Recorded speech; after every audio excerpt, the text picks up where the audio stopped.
샬롬, 하나님의 사랑이 오늘 여러분의 삶 가운데 가득하기를 주님의 이름으로 축복합니다. 오늘도 주와 동행하며 말씀 앞에 서시는 복된 성도들 되시기를 주님의 이름으로 축복합니다. 오늘 말씀은 에베소서 2장 말씀 되겠습니다. 그는 허물과 죄로 죽었던 너희를 살리셨도다. 그때 너희는 그 가운데서 행하여 이 세상 풍조를 따르고 공중의 권세 잡은 자를 따랐으니 곧 지금 불순종의 아들들 가운데서 역사하는 영이라. 전에는 우리도 다 그 가운데서 우리 육체의 욕심을 따라 지내며 육체와 마음에 원하는 것을 하여 다른 이들과 같이 본질상 진노의 자녀이었더니 긍휼이 풍성하신 하나님이 우리를 사랑하신 그 큰 사랑을 인하여 허물로 죽은 우리를 그리스도와 함께 살리셨고 너희는 은혜로 구원을 받은 것이라. 또 함께 일으키사 그리스도 예수 안에서 함께 하늘에 앉히시니 이는 그리스도 예수 안에서 우리에게 자비하심으로써 그 은혜의 지극히 풍성함을 오는 여러 세대에 나타내려 하심이라. 너희는 그 은혜에 의하여 믿음으로 말미암아 구원을 받았으니 이것은 너희에게서 난 것이 아니요 하나님의 선물이라. 행위에서 난 것이 아니니 이는 누구든지 자랑하지 못하게 함이라. 우리는 그가 만드신 바라 그리스도 예수 안에서 선한 일을 위하여 지으심을 받은 자니 이 일은 하나님이 전에 예비하사 우리로 그 가운데서 행하게 하려 하심이니라. 그러므로 생각하라. 너희는 그때 육체로는 이방인이요 손으로 육체에 행한 할례를 받은 무리라 칭하는 자들로부터 할례를 받지 않은 무리라 칭함을 받는 자들이라. 그때 너희는 그리스도 밖에 있었고 이스라엘 나라 밖의 사람이라. 약속의 언약들에 대하여는 외인이요 세상에서 소망이 없고 하나님도 없는 자이더니 이제는 전에 멀리 있던 너희가 그리스도 예수 안에서 그리스도의 피로 가까워졌느니라. 그는 우리의 화평이신지라. 둘로 하나를 만드사 원수된 것 곧 중간에 막힌 담을 자기 육체로 허시고 법조문으로 된 계명의 율법을 폐하셨으니 이는 이 둘로 자기 안에서 한 새 사람을 지어 화평하게 하시고 또 십자가로 이 둘을 한 몸으로 하나님과 화목하게 하려 하심이라. 원수된 것을 십자가로 소멸하시고 또 오셔서 먼 데 있는 너희에게 평안을 전하시고 가까운 데 있는 자들에게 평안을 전하셨으니 이는 그로 말미암아 우리 둘이 한 성령 안에서 아버지께 나아감을 얻게 하려 하심이라. 그러므로 이제부터 너희는 외인도 아니요 나그네도 아니요 오직 성도들과 동일한 시민이요 하나님의 권속이라. 너희는 사도들과 선지자들의 터 위에 세우심을 입은 자라. 그리스도 예수께서 친히 모퉁이 돌이 되셨느니라. 그의 안에서 건물마다 서로 연결하여 주 안에서 성전이 되어가고 너희도 성령 안에서 하나님이 거하실 초소가 되기 위하여 그리스도 예수 안에서 함께 지어져 가느니라. 어제 보았던 에베소서 1장에서는 사도 바울이 하나님이 그 기쁘신 뜻대로 우리를 예정하시고 예수 그리스도로 말미암아 아들들이 되게 하신 이후에 약속하신 성령을 통해 인치심을 받게 하시는 구원의 경륜을 선포하게 되었는데요. 특별히 사도 바울이 감사와 찬송을 올려드린 것은 에베소 교인들이 그 신령한 복을 받아 믿음으로 살아가고 있다, 이 소식을 듣게 되면서 하나님을 향하여 감사와 기도를 그가 올려드리게 된 것이죠.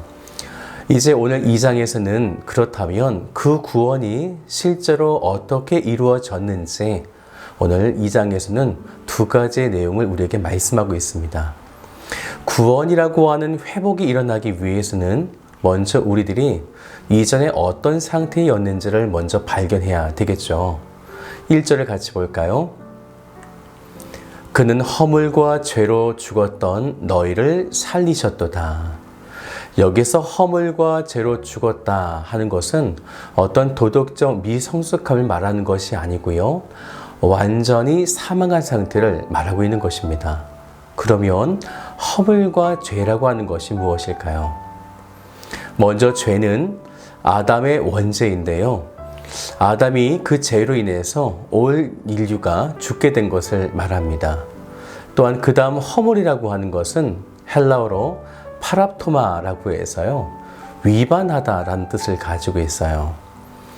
아담의 원죄 이후에 사람들은 끊임없이 하나님의 언약, 규칙을 위반했다라는 거죠. 그래서 아담의 모습도 우리가 살펴보면 아담이 하나님께서 금지하신 그 과실을 먹은 이후에 하나님과의 그 대화를 우리가 한번 기억해 본다면 먼저 숨기도 했고요, 가리기도 했고, 반항도 하고, 남 탓도 하게 되었다라는 거죠. 아직은 율법이 있을 때는 아니었지만 그럼에도 하나님의 성품과 다른 나쁜 성품들을 품는, 즉 위반을 하였다라는 것입니다. 그래서 그때부터 사람들은 하나님의 법을 위반하는 삶을 살게 되었는데 2절을 보세요. 그때 너희는 그 가운데서 행하여 이 세상 풍조를 따르고 공중의 권세 잡은 자를 따랐으니 곧 지금 불순종의 아들들 가운데에서 역사하는 영이라. 세 가지의 위반 사실이 나오죠. 첫 번째는 이 세상의 풍조를 따르고, 두 번째는 공중 권세 잡은 자를 따르고, 그리고 3절을 보면 육체의 욕심을 따라 지내며 라는 것입니다. 이것을 우리의 힘으로 벗어날 수가 없는 것이죠. 그래서 4절 말씀 보니까요, 국률이 풍성하신 하나님이 우리를 사랑하신 그 큰 사랑을 인하여 라는 것입니다. 하나님이 예정하신 자들을 사랑하셨기 때문에 이런 죄와 허물에 갇혀 있는 자를 구속하시기 위해서 작정하신 것입니다. 우리가 그래서 그 다음 5절과 6절을 보면요, 허물로 죽은 우리를 그리스도와 함께 살리셨고 너희는 은혜로 구원을 받은 것이라. 또 함께 일으키사 그리스도 예수 안에서 함께 하늘에 앉히시니. 이 시제가 과거형입니다. 우리의 옛사람은 과거에 완전히 죽었고 이미 그 죽음의 권세는 더 이상 우리를 괴롭힐 수 없다는 것이죠. 그리고 하나님은 그리스도와 함께 이전에 우리들을 살려내셨다라는 것입니다. 죄와 사망의 권세가 우리를 더 이상 해할 수가 없다라는 것이죠. 이미 우리의 모든 결과들은 과거에 예수 그리스도의 십자가로 다 끝이 났다라는 것이에요. 하지만 안타깝게도 우리의 육체는 아직도 이 세상의 풍조 속에 살아가고 있다라는 거죠. 그래서 수시로 규칙 위반이 일어날 수 있습니다. 그래서 5절 말씀을 보면 이렇게 가로로 되어 있는 것이 있어요. 그 가로를 보면 너희는 은혜로 구원을 받은 것이라 라는 것입니다. 우리가 이 사실을 기억해야 되겠죠? 나의 행위로 이런 은혜를 받은 것이 아니라 은혜로 하나님께서 우리에게 주신 그 선물이다 라는 것이죠. 하나님이 이렇게 행하신 이유는 우리 7절을 같이 보죠. 이는 그리스도 예수 안에서 우리에게 자비하심으로써 그 은혜의 지극히 풍성함을 오는 여러 세대에 나타내려 하심이라. 사람의 행위로 이렇게 살게 되었다, 그것이 아니고요, 그리스도 예수 안에서의 자비하심이고 이것을 앞으로 다가올 수많은 세대들에게 그 은혜의 풍성함을 나타내시기 위함이다 라는 것입니다. 그래서 우리들이 십자가의 은혜를 기억하고 자녀들에게 그것을 전달해 줘야 할 분명한 명분이, 이유가 있는 것이죠. 우리는 절대로 은혜를 받은 자다라는 것을 잊어서는 안 됩니다. 그 은혜는 8절을 보세요. 우리에게서 난 것이 아니라 하나님의 선물이다 라는 것입니다. 결코 우리의 죄와 허물이 나의 행위로 없어지거나 사라진 것이 아니라 은혜로 되었다는 것인데, 하나님께서 이렇게 은혜를 베푸신 이유가 있습니다. 우리 그 다음 9절도 같이 볼까요? 행위에서 난 것이 아니니 이는 누구든지 자랑하지 못하게 하려 함이라. 이런 하나님의 선물을 받은 우리 한 명 한 명, 이제 두 번째로요, 구원으로 부르심의 은혜를 입은 자들이 그럼 이제 어떤 삶을 살게 되었는가라는 거예요. 그들의 원래는 세계 곳곳에 흩어져 있는데요, 우리가 그것을 가리켜서 이방인이다 이렇게 이야기하죠. 그 이방인들의 원래 모습은 12절을 보세요.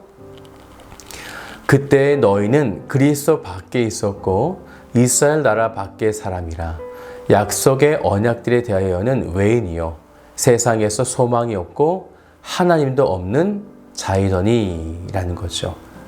그랬던 자들이 예수 그리스도가 흘리신 십자가의 피로 인해서 이제는 유대인과 이방인의 막힌 담이 허물어지면서 가까워졌다라는 것입니다. 우리 13절도 이어서 보죠. 이제는 전에 멀리 있던 너희가 그리스도 예수 안에서 그리스도의 피로 가까워졌느니라. 우리는 때때로 틀어진 관계를 내 힘으로 뭔가를 해보려 할 때가 있습니다. 그래서 많은 말들을 쏟아내기도 하죠.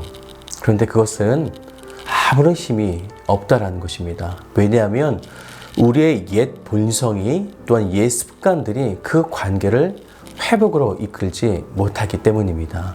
그것 또한 하나님은 그것을 우리의 자랑으로 우리가 삼지 못하도록 만들어 주셨기 때문에 그래요. 그렇기 때문에 하나님의 선물인 은혜를 받은 우리들은 오직 예수 그리스도의 피로서만 하나가 될 수 있다라는 것입니다. 그래서 마지막 22절을 보세요.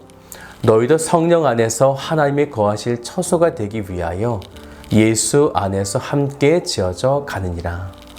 은혜의 부르심을 받은 자들이 혼자 개인이 아니라 두세 사람이 모일 때에 그곳이 교회가 되고 이 교회는 예수 안에서 지어져 가게 하신다라는 거죠. 그래서 하나님은 지금 이 시대에 수많은 교회들이 세워지기를 원하고 계십니다. 지금도 22절의 말씀처럼 함께 지어져 가느니라. 그런데 우리의 행위와 우리의 힘이 아니라 예수 그리스도 안에서 그분의 피로서 함께 지어져 가는 것. 오늘 이것이 시제가 현재형입니다. 지금도 역시나 그렇게 하나님은 기대하고 계신 거죠. 사랑하는 여러분, 하나님의 은혜를 받은 우리들, 그 은혜 받은 자들이 어떻게 살아가야만 하는가? 오늘 예수 그리스도의 피로써 우리가 살아가야 될 줄 믿습니다. 오늘도 그분의 피의 능력에 힘입어서 한 걸음씩 걸어 나가시기를 주님의 이름으로 축복합니다.